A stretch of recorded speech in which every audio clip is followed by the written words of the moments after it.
You can help me now, be judge.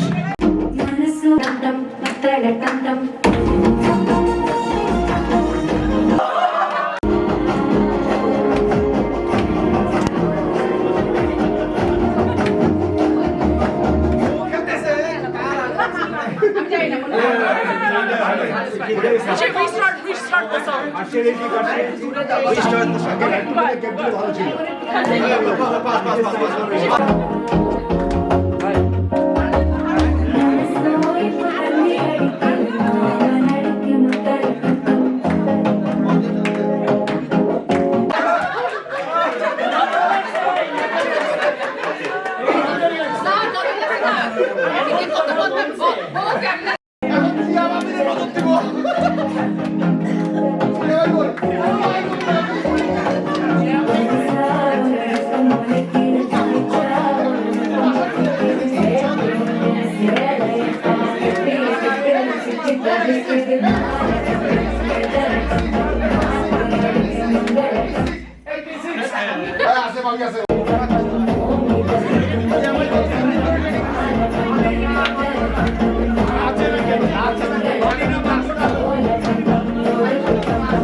To come forward for a picture. Can I please have Shyla Auntie? Oh, please no one leave the room. Yeah. No, please no Auntie, please leave, but may I have the top three come for a picture? The top three please come to me for a picture. We'll present now third place prize. Third place. Rivanti. Cadet Koger will now get third place.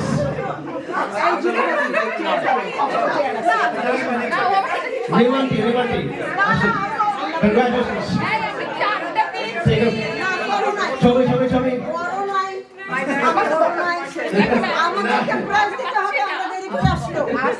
Mani, I am the judge. I am not by Thank you. May I please have Nazrin Auntie come forward? Nazrin Auntie.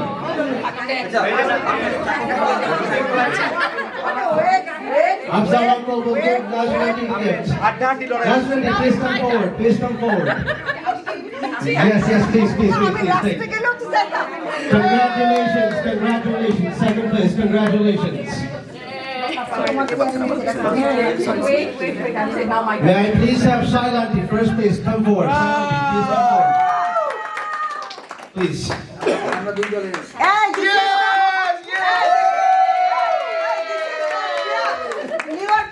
বাইরের মানুষরা prize নিয়ে যাচ্ছে this is not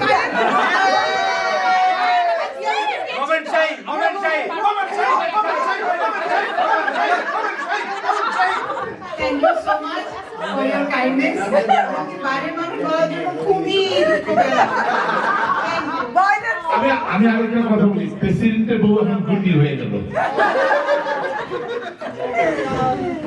একটু ধন্যবাদ জানানো দরকার এখানে যারা কাজ করেছে সারা ভাবি thank you very much for like a content the show and helping hand রিচি আর রিচি আমি জানি না এখানে বিহাইন্ড দ্য সিনে কি করছে I don't know there some partiality probably and what's your name? Over there. Mohit also, thank you very much.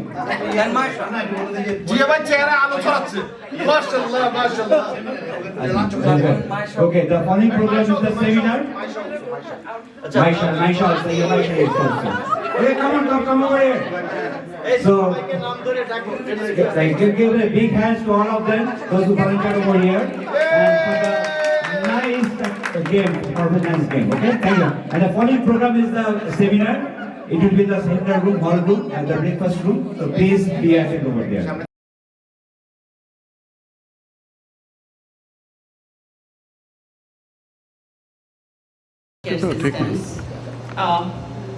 Fortunately or unfortunately, I was not able to find a lot of information on this particular topic. What I could find is this. Healthcare is one of the fastest growing business in Bangladesh, private sector. We have about 5,000 hospitals, big and small. Out of 5,660 run by government and rest run privately. Bangladesh has 3 hospital beds per 10,000 patients or people, not enough. Private and government healthcare facilities have 106,000 beds and 53 beds respectively. Government has 53,000 and private facilities have 106,000 beds, hospital beds. Average length of stay in Bangladesh hospitals is about 12 days. What does it mean? Longer patient stay in hospitals, it is awfully expensive for the system. For city and government hospitals, who is financing them? Is the government. So, discharging patients quickly to a lower level of care setup is a better option. So if Bangladesh can reduce their length of stay by a few days, it's like moving the patient from hospital to another sector, I'll call it skilled nursing care facilities. See, when I was doing research in Bangladesh about the facilities, healthcare facilities that they have, what I could not find was the skilled care facilities, skilled nursing care facilities. They do not have any nursing homes that provide skilled care. So moving patients from hospitals quickly to a nursing home setup, and from nursing home, after a few days, if they go home with certified home health agency, that is very good for our patients, residents. They are fully cured when they are home. And what's happening? The number of readmission is dropping. So oftentimes what happens is this: patient will leave hospital, go home, and they will fall sick again because they are not fully cured, recuperated from their illness. And they're going back to the hospital again, and that is doing 2 things. It is not good for the patient, as well as financially, it is not a very beneficial option for the government or any organizations. So having a comprehensive healthcare system is vital for Bangladesh. I noticed that Bangladesh has home health agency services.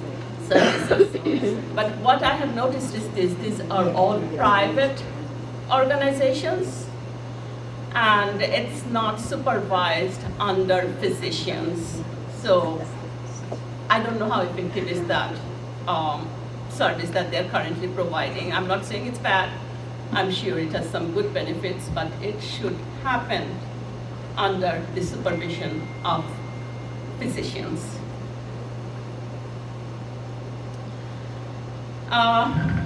Another thing I noticed is this, that Bangladesh does not have affordable health insurance plans. So that's another area. At least we can help them with our knowledge that we have acquired here, working here for so many years.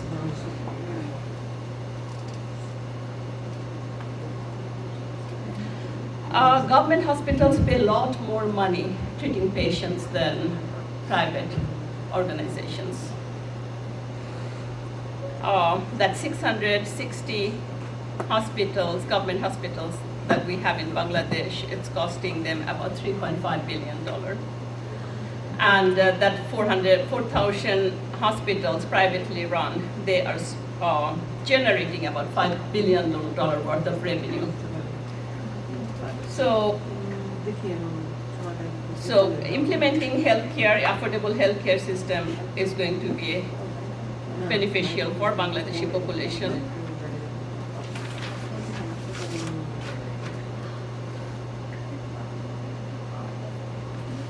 I think last slide has some of the items that I already discussed. How to reduce cost and increase productivity.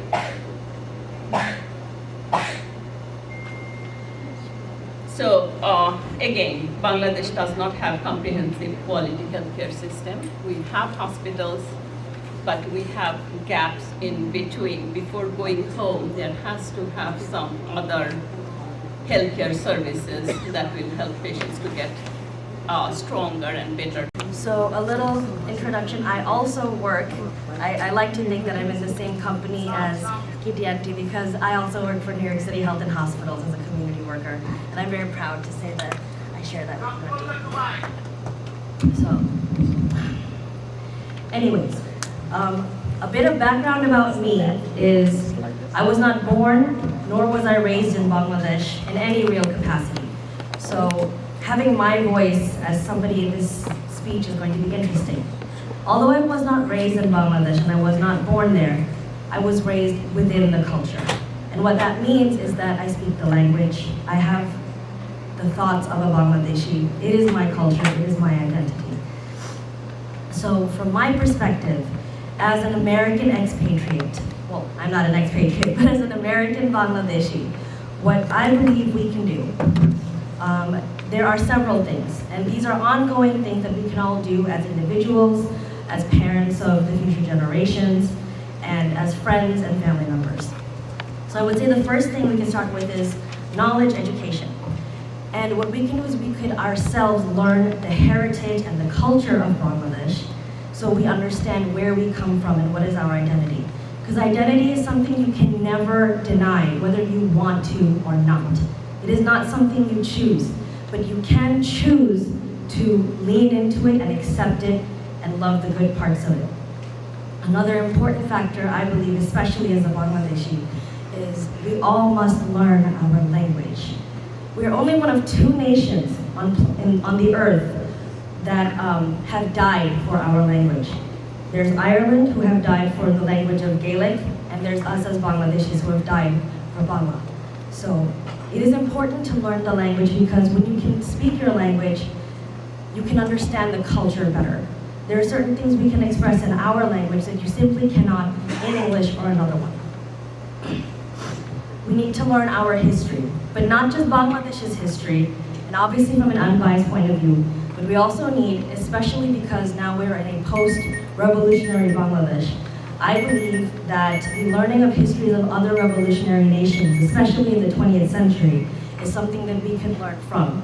For example, when Ireland fought for its independence from the UK in 1921, it was actually the leader of that revolution was a half Cuban and half Irish expatriate.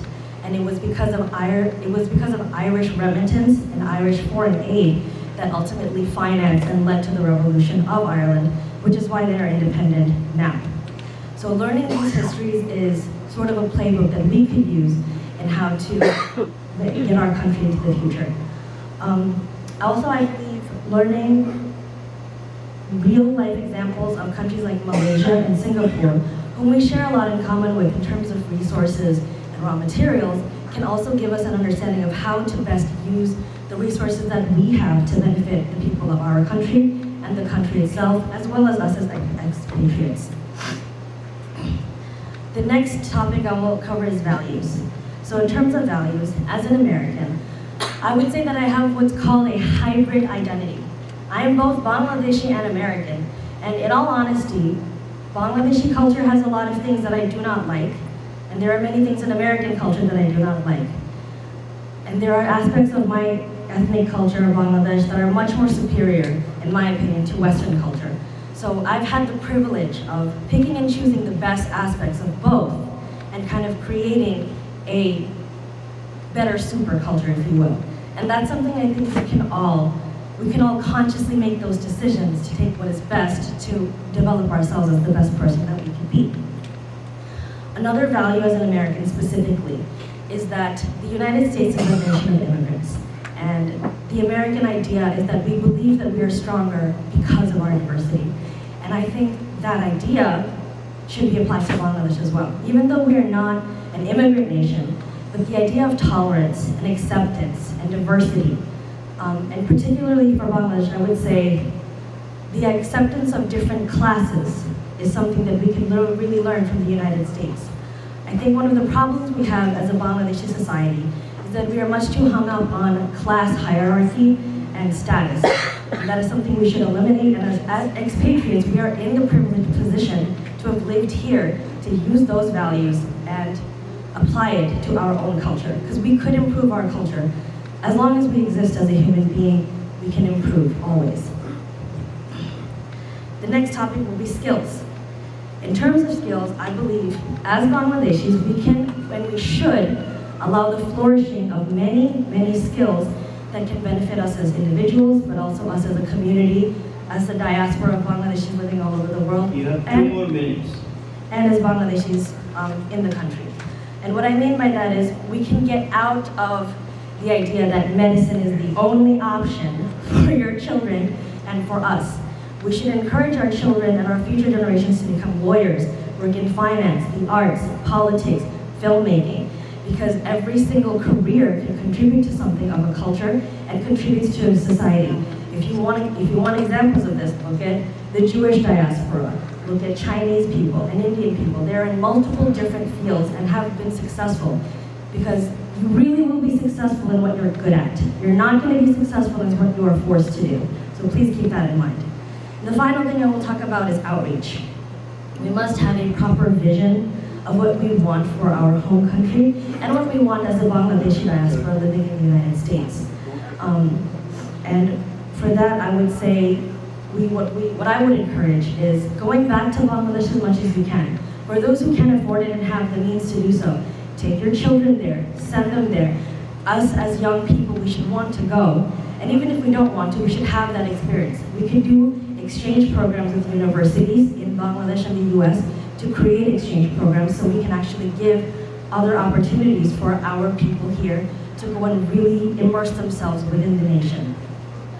And we should, another format I think is creating cross-national partnerships.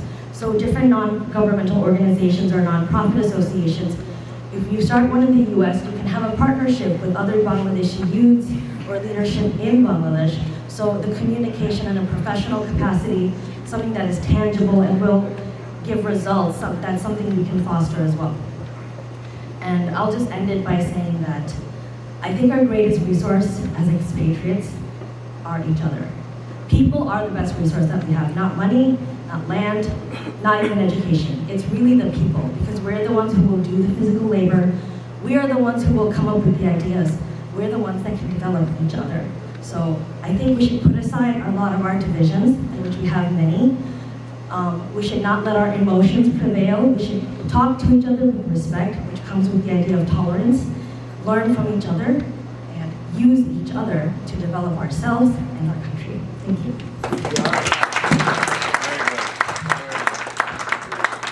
Thank you for your wonderful speech and wonderful points. So I'll take 2 minutes to summarize what we have heard from our speakers. Then we'll open up for questions. So what we have heard is we can do transfer of knowledge and skill. We can financially help the government by sending foreign exchange our own money. And what our third speaker has mentioned is very important. We can transfer of culture.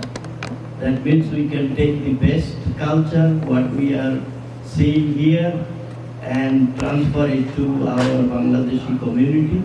Transfer of culture and discipline.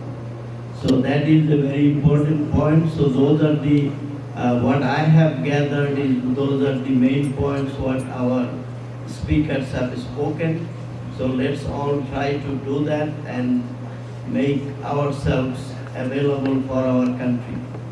So we all love our country. Let's do our part to help the country any way we can. So now I would request the speakers to come up front, and the question and answer session will be for 10 minutes. So please ask your question to whatever. Yes, please stand up and ask the question addressing the speaker. Whoever wishes to speak, please stand up so I can hear them.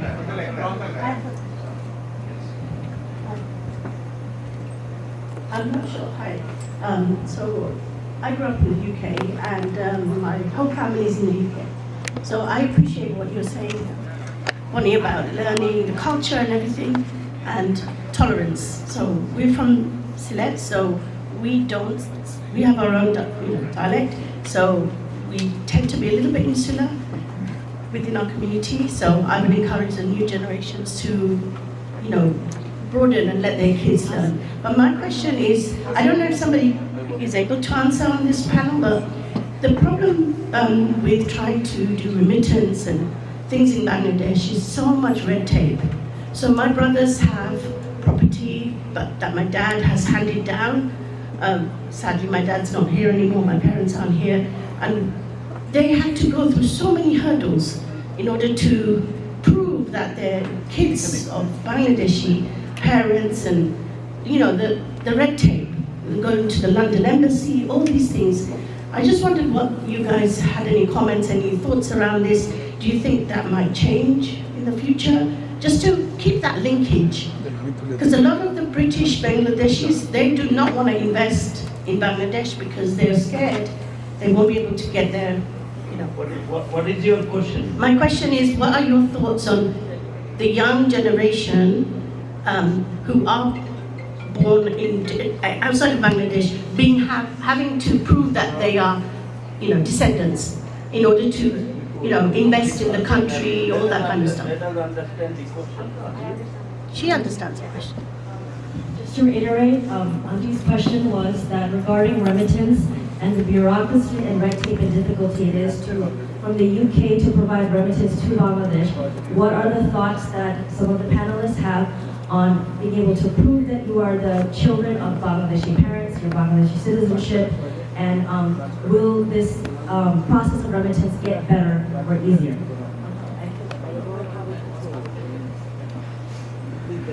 Okay, it's somewhat related to remittance, but I think the overall question that you are asking is that there has been, which I mentioned before in my speech, a moral breakdown in Bangladesh, an ethical breakdown in Bangladesh. the overall degradation when nothing can be done in Bangladesh. Right now, as I can tell you one thing, আমাদের যে culture, the culture has changed so much that despite the fact that that there may not be any corruption right now, if you go to get anything done in Bangladesh right now, people will probably tell you, okay, I don't get any money from you, but I'm not going to actually do anything either. You know, that is the kind of moral setback that is happening in Bangladesh. The question is,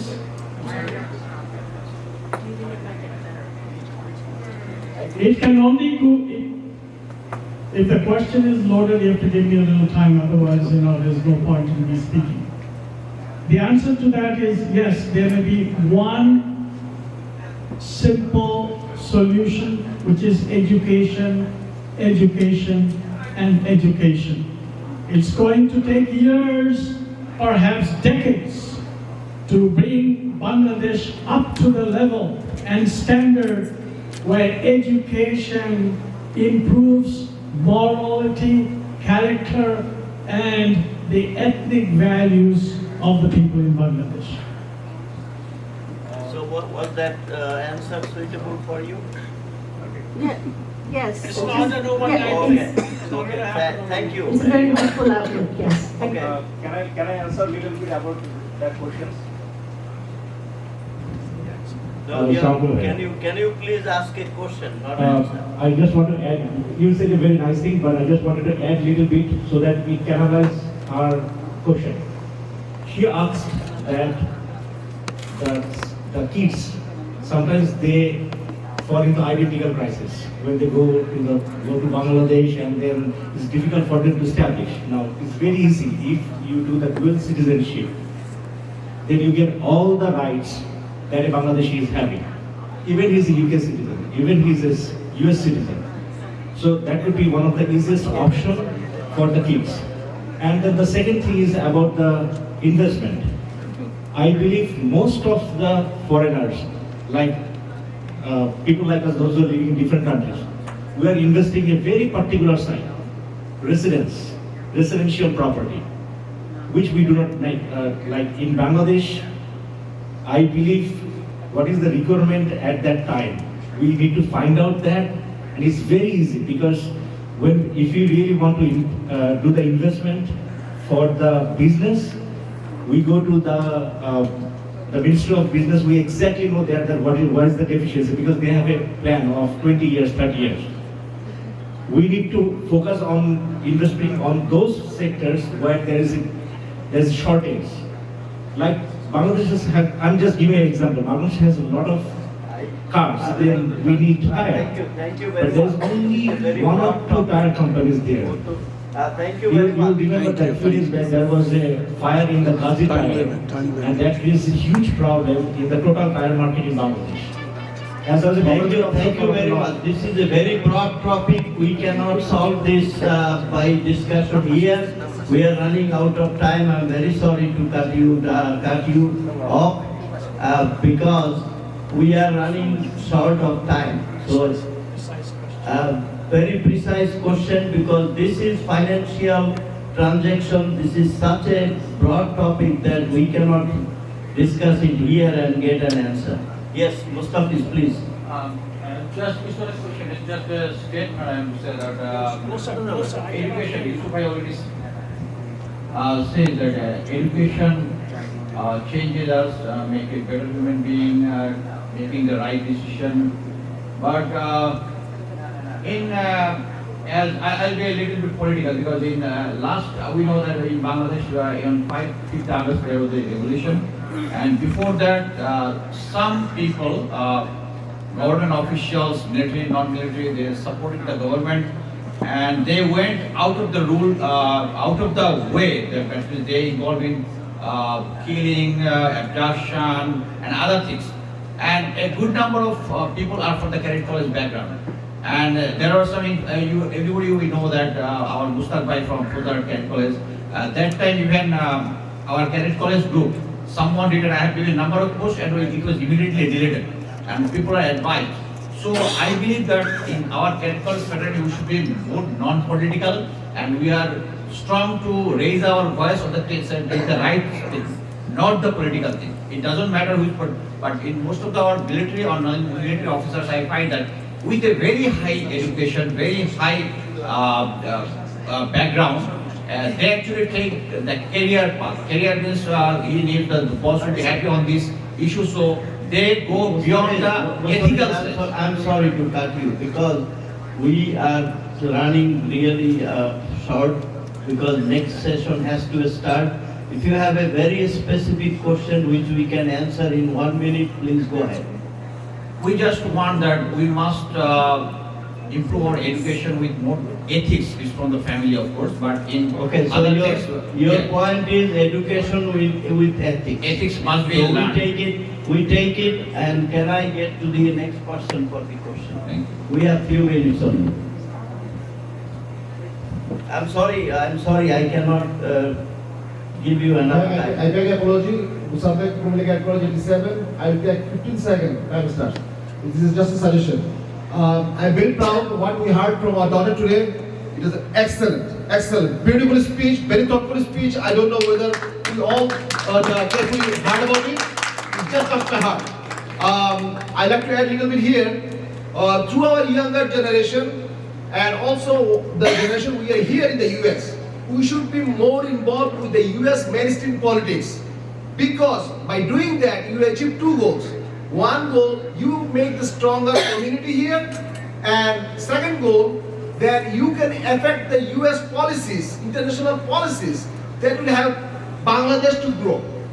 So these are the thoughts. Point well taken that we have to get into mainstream politics.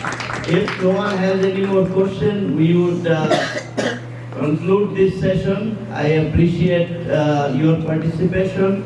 I appreciate the speakers for their thoughtful discussion, especially our daughter. She has put out some very good points, and we all should recognize those points and start teaching our kids the same way so that they are our next generation. They can support our country, they can... And children, all my senior cadets, all my classmates, and all the junior cadets, good morning and Assalamu alaikum. This is the second seminar for the evening. Before I start, I apologize to you all for wearing the dark glasses.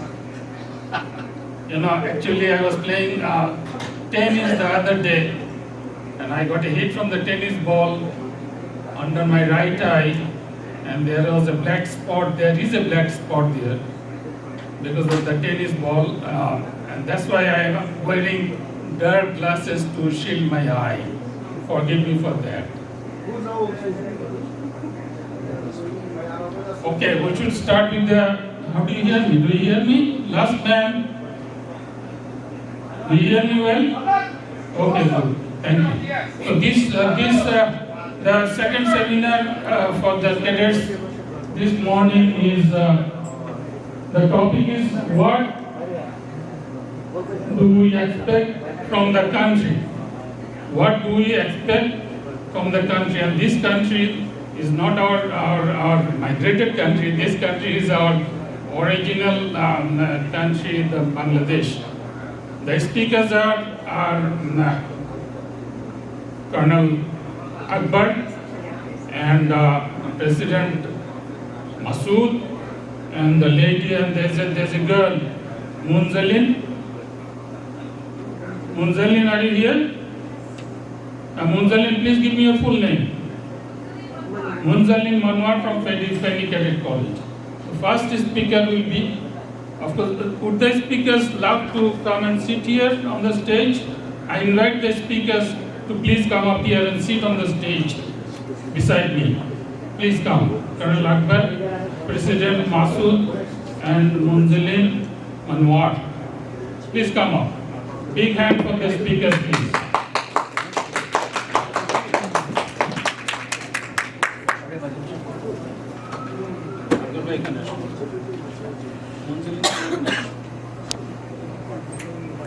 Pakistan.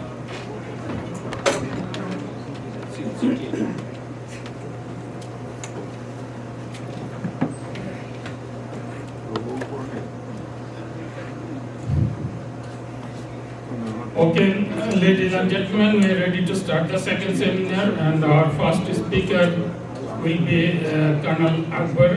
Colonel Akbar is my dear senior from the military. We served in the same military, and he's my senior there, and he is also my my college mate from Fauzdar Cadet College. He started as East Pakistan Cadet College. Is the first 6-year batch of East Pakistan Cadet College. That was later renamed as Fauzdar Cadet College when other cadet colleges started coming up. And he is my college mate in that sense. I studied in Fauzdar Cadet College, and he too is my senior brother. A little bit more about Colonel Akbar.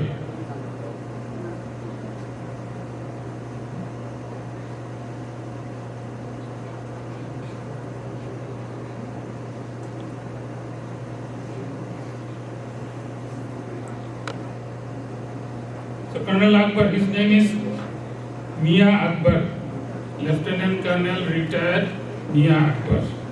He was born on October 9, 1946, studied at the East Pakistan Cadet College, later known as Fauzdar Cadet College, from 1958 to 1964. His batch was the first 6-year batch in the country. You know, initially when the cadet college started, they recruited in all classes, from class 7 to class 12, because that was the first batch. So he was the first 6-year batch, means he was recruited in class 7.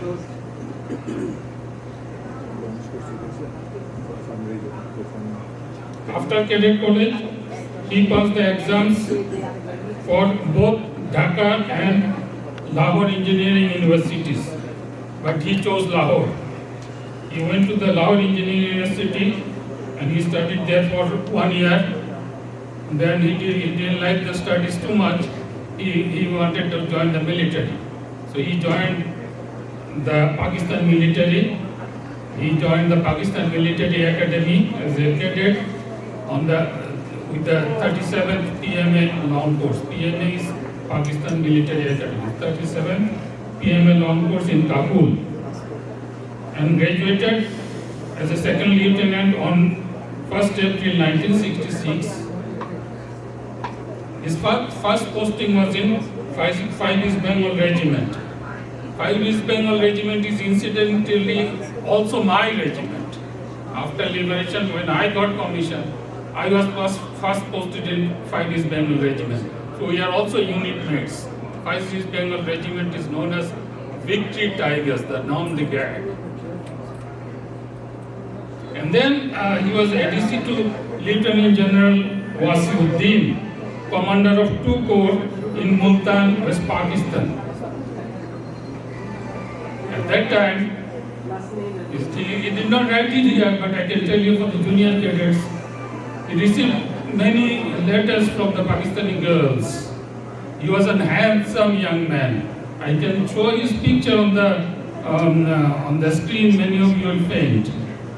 He was a handsome young man, and he used to receive a lot of letters from the Pakistani girls. And he was the ADC, you know, ADC of a corps commander. So there he is now. He still looks handsome, doesn't he?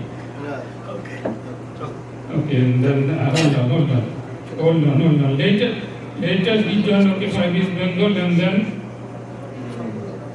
when the liberation war broke out, he was interned in West Pakistan, in Sialkot. Then, along with thousands of, he was repatriated in 1973, and then he served in the DGFI. DGFI is the Directorate General of Forces Intelligence. Since then, he has held many small jobs, and then worked as a Bengali interpreter in the US courts. and also the US Immigration Services. And finally retired from work on August 22, 2022, after over 52 years of work. Currently he stays at home and does mainly singing. He sang for you yesterday. He's a renowned Rabindra singing singer.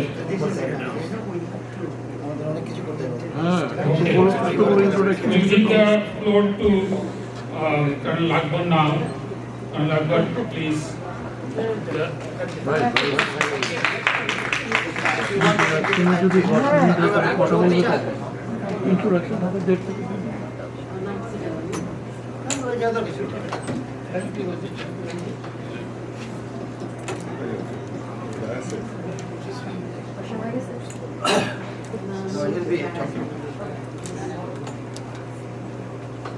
একটু সামনে নিয়ে আসুন।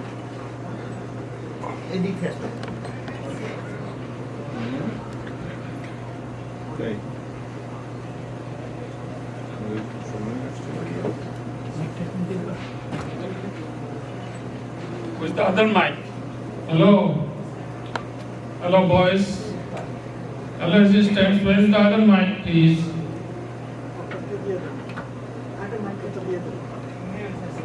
Ricky has the mic. Ricky, you are needed here. Where is the other mic? We'll start with this one. We'll get Ricky's one. Can you call, someone call Ricky? Yeah, we're starting.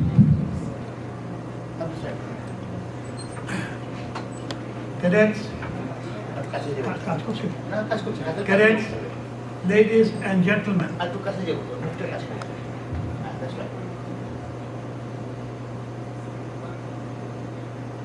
আমাকে যে topic দেওয়া হচ্ছে সেটা হচ্ছে এখানে লেখা আছে what we expect from the country means Bangladesh. Bangladesh is a land of possibilities and opportunities. সম্ভাবনা ও সুযোগ। You left it on this stage, that's what he said. In 1971, Bangladesh was created after a devastating and bloody war with Pakistan, where several million people were killed and thousands of women were sexually molested. When heavy machineries from many major industries in Bangladesh were looted and taken to a neighboring country. When food shortages were so acute and was likely to cause a famine, the then Secretary of State of USA, Henry Kissinger, said, Bangladesh is a bottomless breadbasket. In spite of the disaster of Bangladesh rose like a phoenix from its ashes, which means to achieve success again after seeming to have failed completely.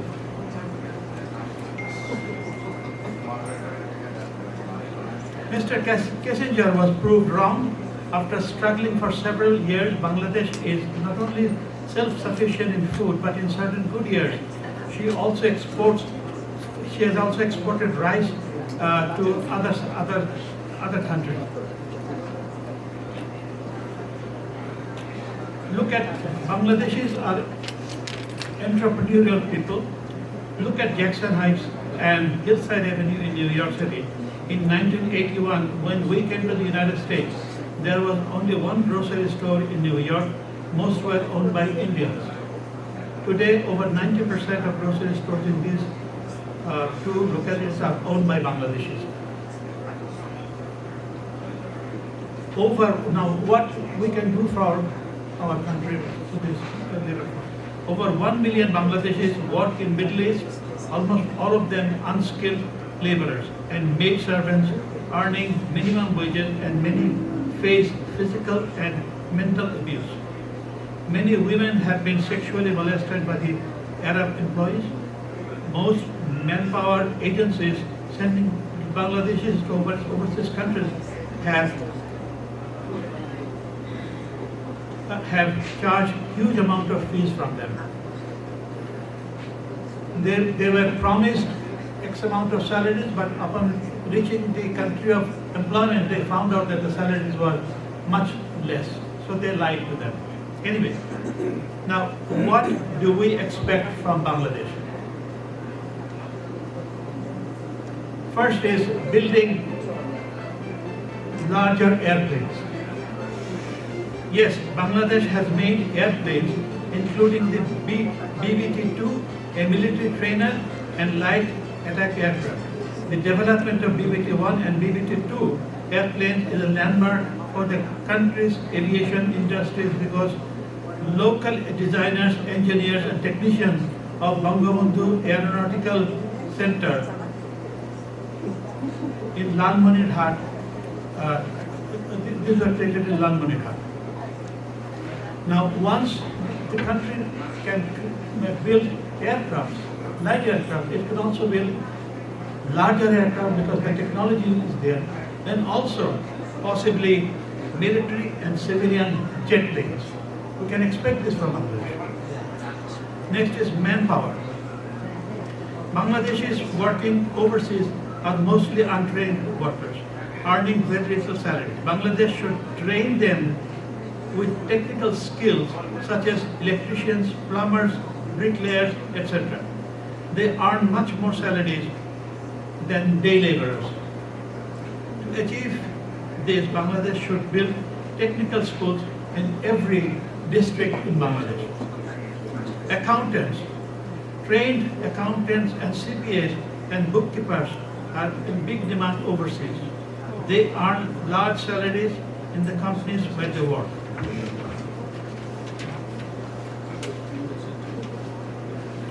An example is my wife, Kitty Kondagar, who had just spoken a little earlier. She finished her degree in sociology from Dhaka University, but changed her subject to accounting in the College of Staten Island and got a degree in accounting. And now she is the Chief Financial Officer and Vice President of Finance in the New York City Health and Hospitals Corporation. The accountants can also, trained accountants can also open their private accounting firms. For your information, most of the tax preparation in USA is done in India. Teachers, particularly science teachers. The country should train teachers, but mainly science teachers where they can find jobs overseas. Shipbuilding. Bangladesh has over 100 riverine vessels that we call launches. Some of them are very large vessels, almost the size of small ships. These are all made in Bangladesh. The launch building factories can easily build small ships that can ply along the coast of Bay of Bengal.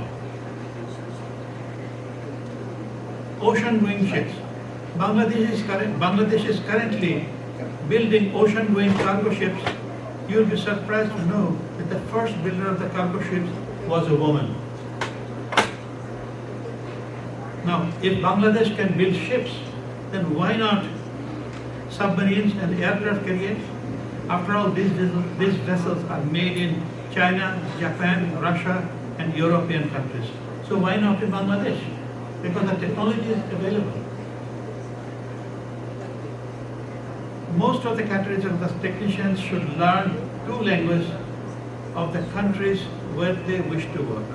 In USA, a large number of nurses come from the Philippines and India. And why not from Bangladesh?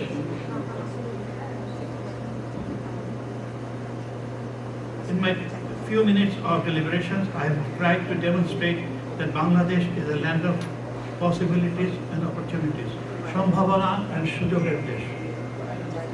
চলেন আমরা নিজেরাই গাই, উচ্চস্বরে গাই এবং আমাদের ছেলেমেয়েদের গাইতে শেখাই। প্রথম বাংলাদেশ আমার শেষ বাংলাদেশ, জীবন বাংলাদেশ আমার মরণ Bangladesh, Bangladesh Bangladesh Bangladesh. Thank you.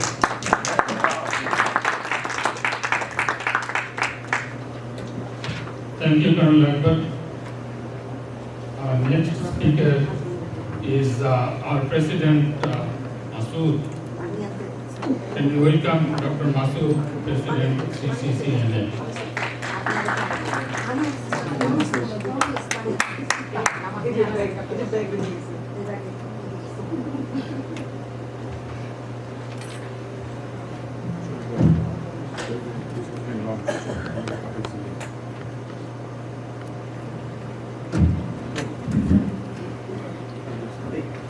Asad, can you take the lights off? I mean, get your lights off. Not all. No, off. You can switch again. Yeah, that's good. Can you see? No, you can't see the screen. No, is it okay now? Yeah. Much All better. right. Yeah. Okay.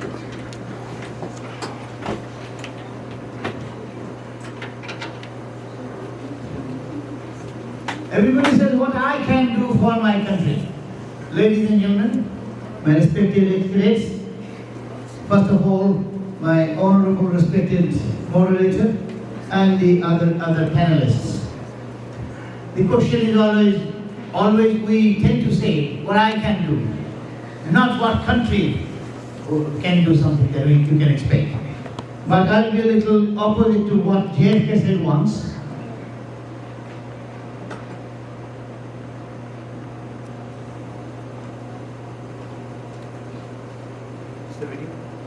Okay, no audio. JFK said in his inauguration speech, ask not what your country can do for you. Ask what you can do for the country. Well, that's great, but I beg to differ a little bit. The country we have left behind, we expect something from the country. We really expect, and the country can. Country doesn't mean a man. Country means the government. Go ahead. The administration, policymakers, politicians, and all relevant people. That means the country. The country itself cannot give, but the people who run the country, what we expect from them. Now let's talk in two, three different points to finish it in 10, 12 minutes. What are the basic problems today? How do we want to see our country? What are the parameters already improving despite the fascism we have seen for the last few years, a decade or so, and a narrow angle vision. This is a wide angle, I will tell, and a narrow angle vision is also there, what we expect from the country. Now the country is was full of rivalry, hatred, animosity, violence, because these are the things we want to improve. These are the things should not be there. These we expect not to be there. We expect this to be corrected. Like, there was a denial of basic rights. That's where it happened. Human rights, liberty, equality, job facility, education, slavery, torture. Torture. People are taken out and tortured. What kind of basic right is that? Freedom from discrimination, degrading treatments, expression of opinions, all these things are denied. Non-judicial killings, can you imagine that? That happened in Bangladesh all the time. We expect those to change. We expect the new government, our question is post-revolution, the new government should take care of all these denial given to the people before. It should be different now. Next. Now, it was a malfunctioning government. You see, the grabbing power was through fraudulent election. You just, if the video works, then I can show you. You most of you have seen. If video doesn't work, well, this video was actually 53 votes casted in 1 minute. A man is casting vote, and he casted 53 in 1 minute. That was a record. Every second, 1.2 seconds, one vote. Means he took the whole thing and he started voting. This is what we expect to be changed. These things should not be there. You know, false votes. A gentleman came and found his wife had voted, and he said, the polling agent, can you ask her next time to stay back, because he died 5 years ago, and he comes without me for voting. That's not good, you know. So those things happen. We don't want a country like this. We expect the country to be much better than that. There was a revolution because of all these things, and you all know. And now everybody knows. I'm just going to tell you, remind you again. It's not that I'm telling something new. You all know that we really expect from here. We don't want money. We don't want tender. We don't want war. we don't want anything from the country other than the country remains in a good shape. And how is that possible? There should be everything, like judicial system. They used to tell, the Prime Minister used to say that wait for the next verdict, it will be in February. How does she know? You know, these were everyday phenomena, every day. So, judicial system has to be changed. Then the PSC, anti-corruption was most corrupted. One of the most corrupted thing was anti-corruption. That needs to get changed. We expect the country to give us a better anti-corruption department. We don't want corrupted people on anti-corruption. I have, and the last thing is in a narrow angle. So in short, what I was trying to say, we expect the post-revolutionary government to address these issues and change it. There are changes every day. They're telling we want those changes. We expect those changes. And this has been talked by many cadets in their YouTube, like Colonel Mustafiz. He has told many times these things that I told today. So many cadets feel the same way. The narrow angle is this: do not sugarcoat us from the country by telling that it has got remittance jotha, and we become happy. No, we need a little more. Why should our people? Why should I'm coming to vote later on. Why should I have to go to Bangladesh, go to my village, get my certificate, which is not there, and then do the NID? Why should I have to do that? Why can't we do from this embassy? We can do everything. Why can't we do this? So we need to put that demand. We expect that from the country.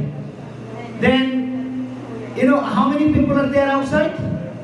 More than 8 million people. Even though Pinaki says 20 million, that's not what I found after Googling and researching a lot. I didn't find 20 million, but at least registered. Known, 8 million. Unknown will be say 15 million people. And outside, they're all sending money to Bangladesh, which is very, very important. Because that is the only dollar that the government can put into reserve. The dollars earned by the governments is not helping much, because that is being used in buying the raw materials and others. It is our dollar, your dollar, which is being used to put the reserve. If that is so, if we all people, 8 to 9 people, 9 million people, or 15 million people in other words, if we are sending the money and running the government and giving vitality to the economy, why can we not vote? 1.5 million people who cannot vote. 134 countries can vote from outside. I have researched that. 134 countries in this world can vote in their country's election from outside. All Americans vote from outside. We wait for the votes in elections, don't we? Why can we not vote? We pay money only, and you sugarcoat us, remittance to and we're happy? No, we need the voting guy. I have talked to this gentleman who is the reformer of the election system. Mr. Majumdar, he came to my house, you can see, and I talked to him, and I pressed the same demand that you might say that we don't know, we don't have logistics, etc. Come on, we have all sorts of technology. Do a trial politics, trial election. On the first election, let our vote not be counted. But on the next election, it should be counted. You will develop the system. Okay, next. About education, all our previous speakers on other topics has told about education. It has been destroyed now. You know, teachers are jumping like this. They are jumping like this. Jontu ashe, chati niya, bishti pare, he is jumping. And the whole class is jumping. That's how they are taught. This is how you want to destroy a nation, destroy the economy, destroy the education. That was being planned and that was being done. We expect a change of that. We expect a book should not be full of any family. His father, his mother, or her mother, or father and brother, we have to know them in our books. We don't want that kind of education system. That's what we expect. Banking, you here only? How much do you earn? And in Bangladesh, nobody works like you. And they earn, you know how much? Thousands of crores of dollars. Can you imagine that? Just loan. One man has loan of 36,000 crores of dollars. The government is aligned, the government is getting, or the Prime Minister is aligned, he is getting 50% of that. We expect these things to change. Banking system is destroyed. Parliament, people sing in Parliament. They don't talk. Nowadays they sing. They sing songs. Guru Kirtan. We don't want that kind of Parliament. And finally, foreign policy. Our foreign policy, I don't want to do much. All I want to say that we all know that we want friendship. We are a moderate, simple, small country. We want friendship with everybody. No question. But we don't want the mastership of any country. Our neighbor country masters us. And we have to, our court, they decide. It's a selling of sovereignty. Our sovereignty has been sold. Those who do not understand, you are far less in IQ. As simple as that. Our sovereignty has been sold. I had a talk with the Foreign Minister Akbar and others while all there. This is the Foreign Minister. At certain point, I say that we want something, whatever I could say, we say. That we want something respectable. We want friendship with that country too. But we don't want them to master us. So these are the changes we wanted. We want the country can do for us. Country people can do for us. Present leadership can do for us. That is what is our expectation. Because we do love the country, number one, and we send a lot of money to the country. The country should come up, and hope it will come up. And in the word of my elder brother, Akbar Bhai, Kusum Bangladesh, and Ashish Bangladesh. Thank you very much. This portion of the speech, and now we go down to the third and final speaker for the seminar today, and she is Munzalin Manwar. Munzalin Manwar is from the 13th batch of Feni Girls Cadet College. She passed out from Feni Girls Cadet College in 2023. After passing out of Cadet College, she moved to the USA and to New York along with her family as immigrants. Right now, she is applying for undergraduate studies in different universities, intending to study business and finance and aspiring to work in the finance world. Our best of luck to Munzalin, and I invite Munzalin to take the floor now. I took the permission from the moderator for a minute to talk a little bit about Munzalin. Come here. Munzalin is the youngest cadet in our ceremony and in North America that we have seen. He just passed her Cadet College last year and came here. We wanted to get the views of the young, what they want to think, what they are thinking. It's not that hard. That's why you saw my daughter talk on the first one. What they have done, people all appreciate it. So we are eagerly waiting to listen from Munzalin. And after this, let me remind you, a humble reminder. Please do not leave the room. Lunch will be served here. We have 2 more short episodes, which is one of our very respected elder brothers show. You will enjoy it. I will enjoy it. I enjoy it. I know it. I can guarantee you will enjoy it. Please do not leave. And Yuri, the strongest man of the world, will also talk a little bit. These are short sessions. So please do sit down. Thank you very much. Thanks to the moderator for permitting me to talk. Okay, Munzalin, you have the floor.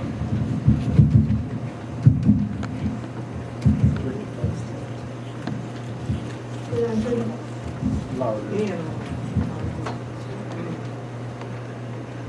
afternoon, ladies and gentlemen. Speak louder.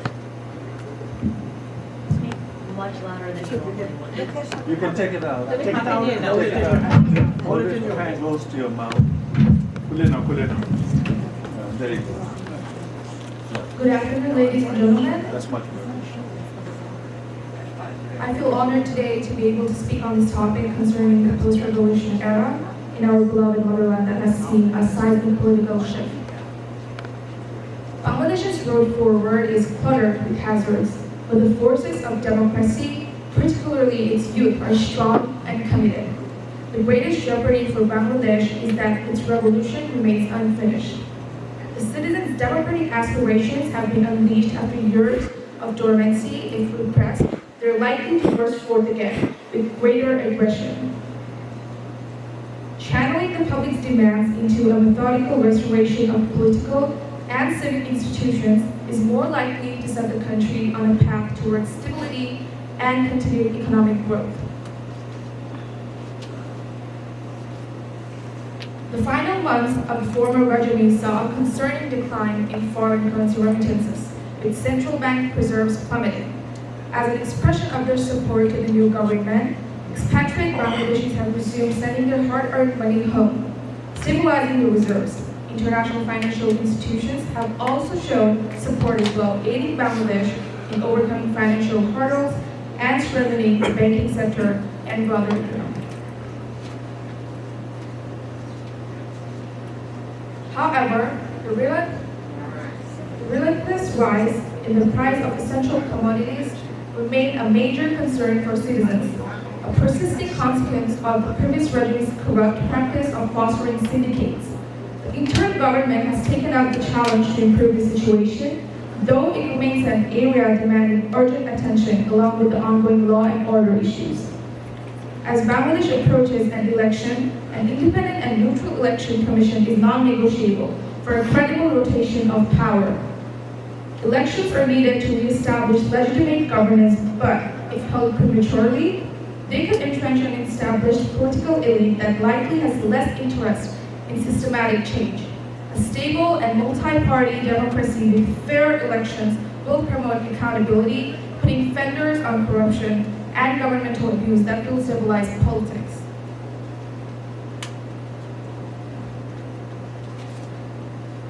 The current interim government does not have a vested interest in keeping old and corrupt institutions intact.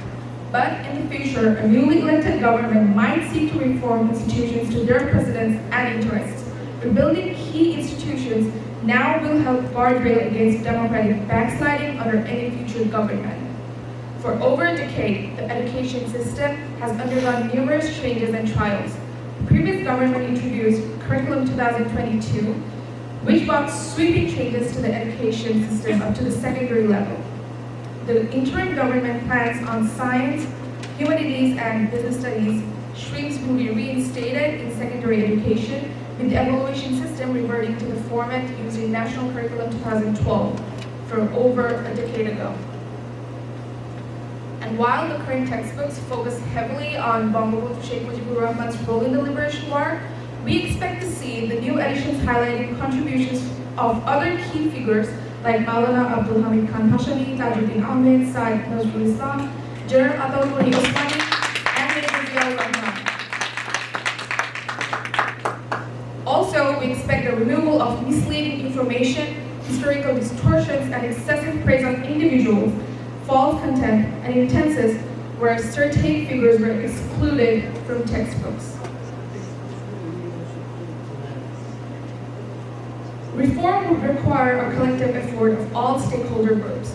The affected community, in particular those directly impacted by the decisions, cannot be sidelined. Their involvement is crucial for creating reforms that are not only theoretically sound, but also practical and just. If the interim government fails to include these diverse voices, there is a real risk of falling into the same elitist traps that uprising sought to dismantle. Professor Yunus has signaled the need for inclusivity, reflecting the ideas that emerged from the student public uprising, but translating this vision into reality will be the true test. Rebuilding trust in nation's institutions is possible, but only if the reforms produce tangible results that reflect the input of all stakeholders' communities. The success of student-led movement presents an opportunity for Bangladesh to refrain from making the mistakes of its past. Bangladeshi youth have every reason to be hopeful. Our country, with the world's 8th largest population, also boasts the 7th largest youth demographic globally. This newfound zeal for active participation in social, political, and economic processes empowers us to drive democratic reform, social justice, and economic stability. Bangladesh's students have initiated a successful revolution. Now, its administrators must learn from the failures of those past movements to ensure lasting changes. To ensure that Bangladesh 2.0 is successful, key reforms must not wait for a democratically elected government. Professor Yunus placed renewed trust in Bangladesh's youth. He and his team of advisors seem to recognize the critical role these young people will play in rebuilding the country and driving the proposed reforms. So if there was a time for Bangladesh to affirm the power of its own people over the foreign or capitalist influences, it is now.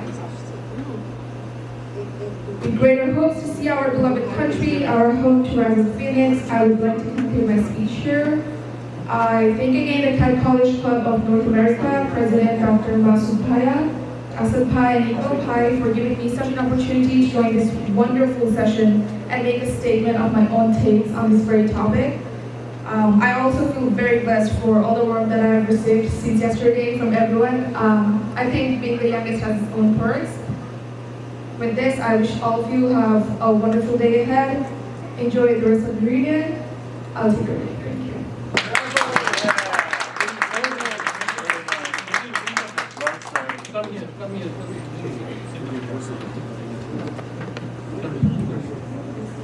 Once I thought that the standard is probably degrading after us. No! Look at them! Fantastic speech. Thank you very much. Okay, so that we are finished. We are done with the speakers. Now I open the floor for the question and answer session. Why are you taking the mic? For the questions.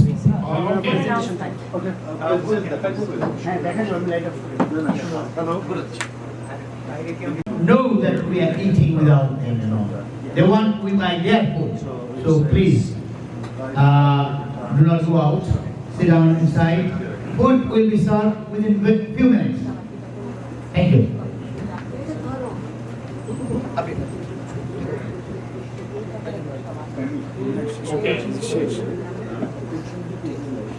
Okay, ladies and gentlemen, I open the floor for the question and answer session. Anyone, any questions for the speakers? Yes, I see a hand. Please, can you speak? Can you kindly stand and speak so that we see you and we hear you better? Please give him the mic.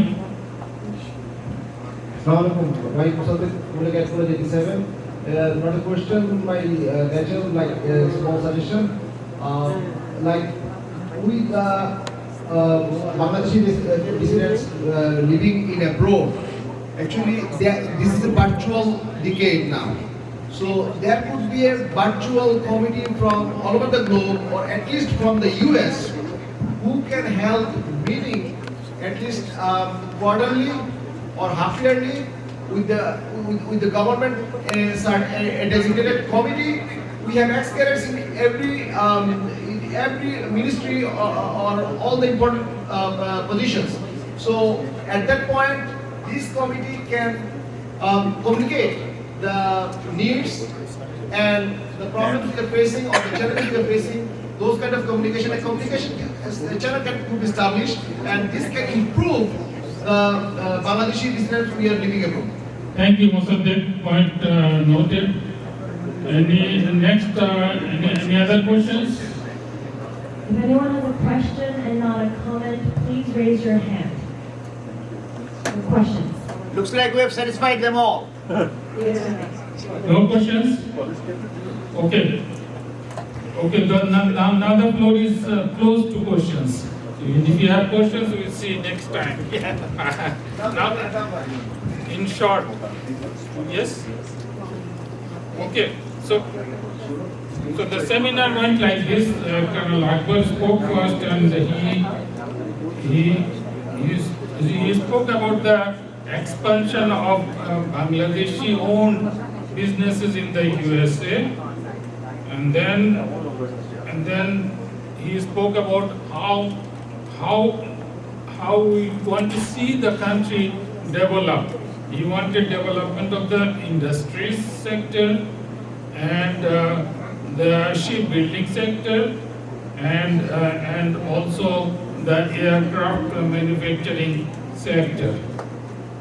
Then President Dr. Massoud, he spoke about the JFK's famous saying, "Ask not what the country can do for you, ask what you can do for the country." When we were cadets in the cadet college, in the schools we learned this. This was a famous and the quotation. We used to use it in our debating in the college life. So he mentioned it first, and then he talked about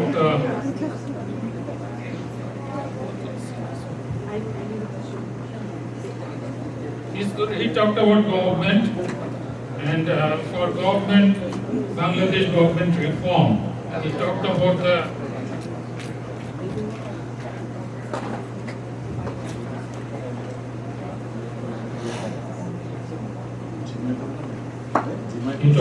the government and the voting rights.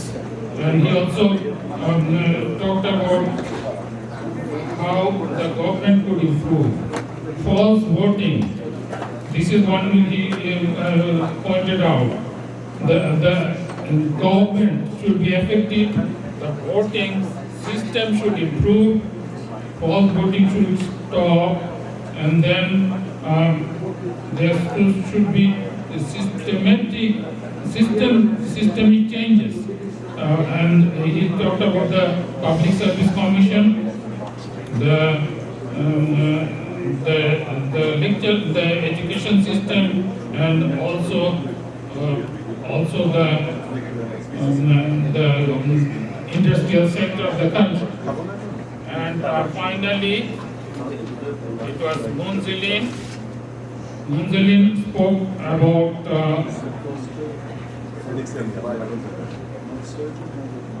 he welcomed the recent changes in the country. She welcomed the recent changes in the country, and she spoke about the prices of commodities that must come down and that must be controlled, basically. She spoke about the election commission and fair and credible elections. She spoke about the education system, revise the education system, and include national figures also in the education system. She mentioned the names of few renowned national figures that are missing in the classrooms. And she talked about reform of the national institutions, and she wished good luck and success for Bangladesh 2.0. That was the third speaker, and here we come to the end of this seminar. Thank you all. Over to the President Massoud. Thank you, everybody. Thank you. Hello, can you hear? Hello. You don't know?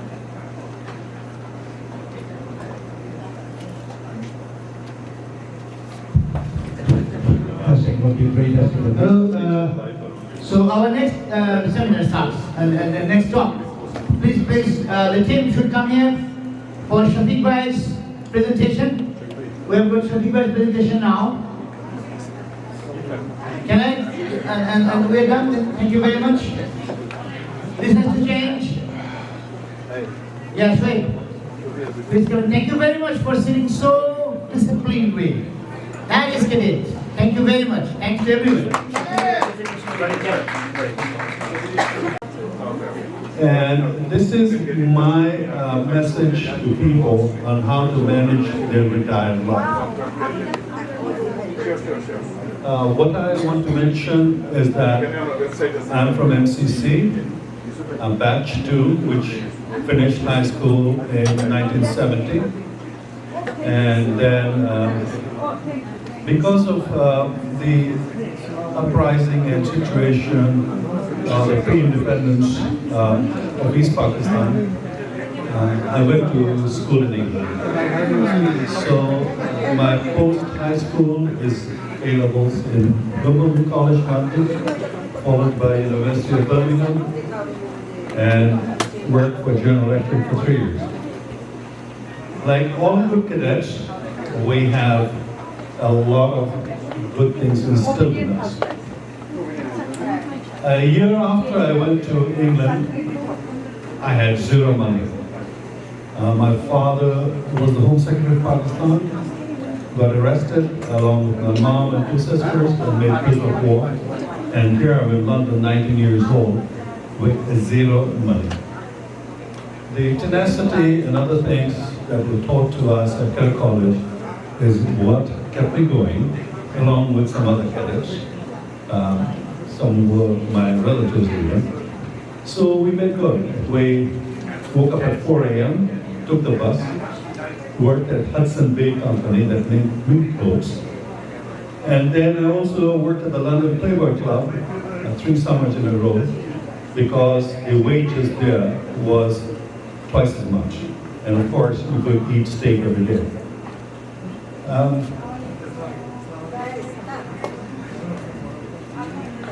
Today I want to recognize some of my friends. I don't think you can read that as written over here. We're going to post that on the website or something for you to read. 40% of my class friends have passed away. 40%. MCC at the time, in 1965, had 24 students in each section, A and B. So out of 48 students, I would say about 40 are gone. And not all of them lived to enjoy their retired life.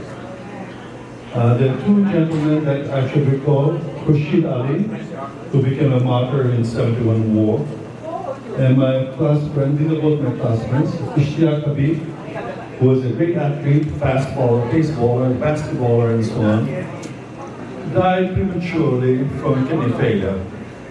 We did not have the technology back then in 1982. Can you please not talk in the back, because there's only one speaker in the whole room, which is unfortunate, but people in the front are not facing the speaker. Okay, thank you. Can we observe 1 minute of silence for all my friends who have passed? Just 1 minute of silence, please.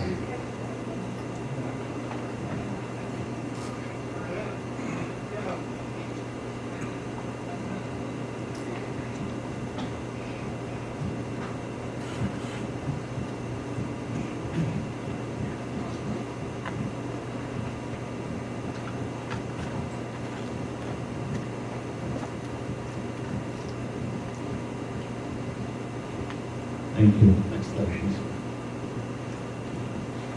So, I have boiled down your life. And each piece of your life is a piece in itself, where in some cases you're nurtured by your parents, so you pick up what your parents teach you, and that stays as your piece of your life forever. Those are the first 2, your childhood, then your youth and early education, both very, very important.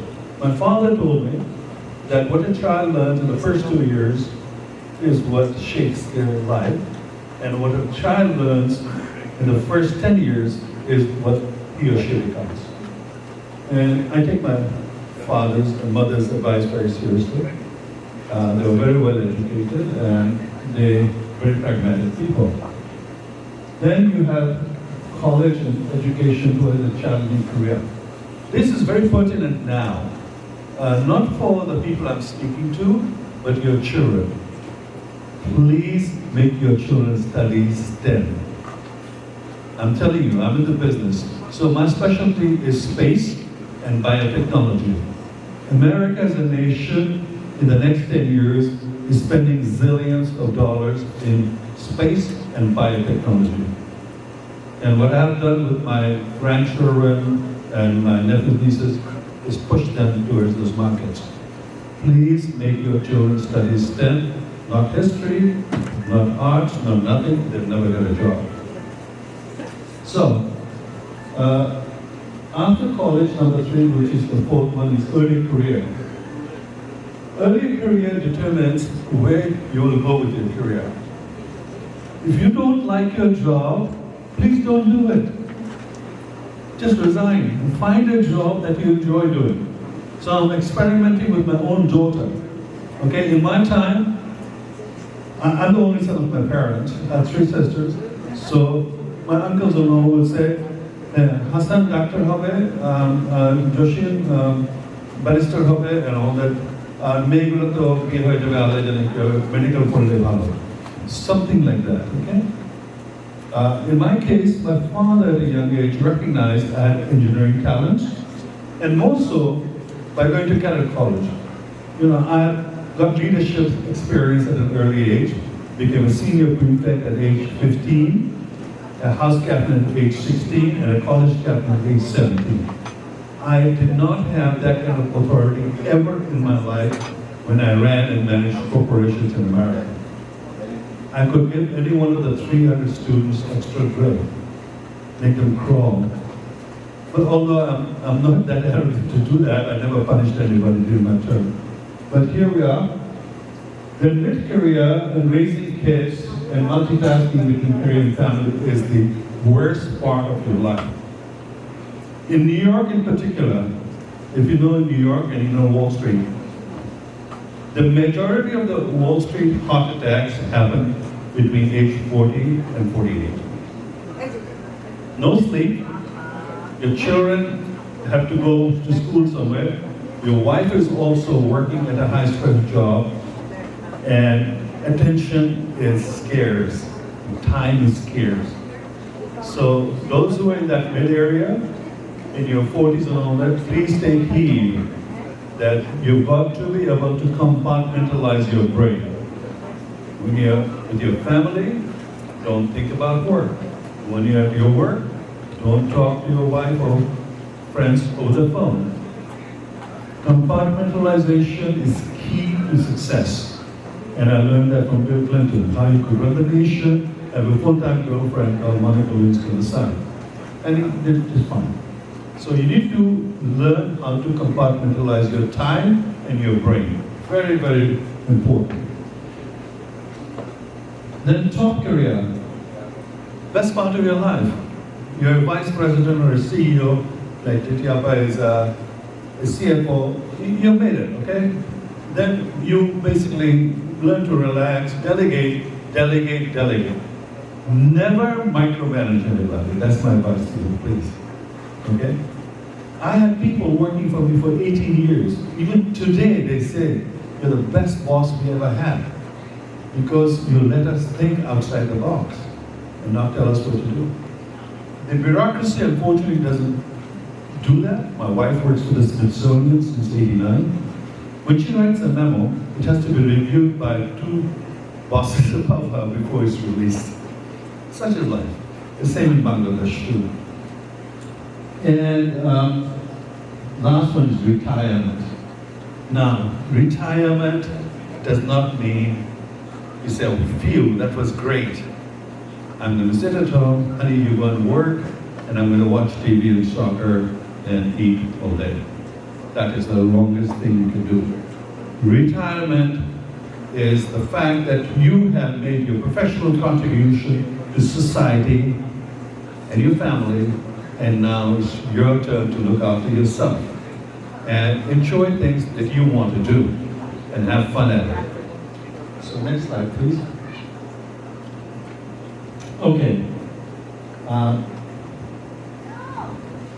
To enjoy life, you must have some hobbies. Guess what? Cadet College had inter-house competition. That's where my hobbies started from. You know, I got first prize for several years for arts, and handicrafts and things like that. So that still prevailed afterwards, okay? I have many other hobbies that I'll go through, and again, you'll see them in details. Avoid watching TV, and certainly do not watch news like CNN, because if you look at it, the hourly news, only about 2 minutes of that is new stuff. The rest is all being repeated from the morning. So একটু news শুনি বললে এটা কোনো মানে হয় না. The two things are true. If you are not involved in able to solve the issues, the problem they're talking about, then you're not adding value. You're just wasting your time and getting your brain more cluttered with garbage, creating stress and blood pressure. So avoid watching news. Spend quality time with your immediate family. Now you're retired. Now you don't have the stress of going to board meetings or solving zillion problems. You sit down and quality time. You know what I do? After I retired 2 years ago, 3 days after my retirement party, I was in the ICU. Why? I suffered from a congestive heart failure, and I was almost dead. My oxygen level had dropped to 48%. I went through, I won't go into details, but I went through a heart bypass surgery, and then I'm recovering, okay? But I made a new law in the house because I was scared that if I had died, I would leave my wife maybe with money and property, but not abilities to solve problems by herself, although she's more educated than I am. So I made it mandatory for my wife and my son and my daughter to have either a lunch or dinner with me every week that I'm in town, and I'm in town only 6 months a year,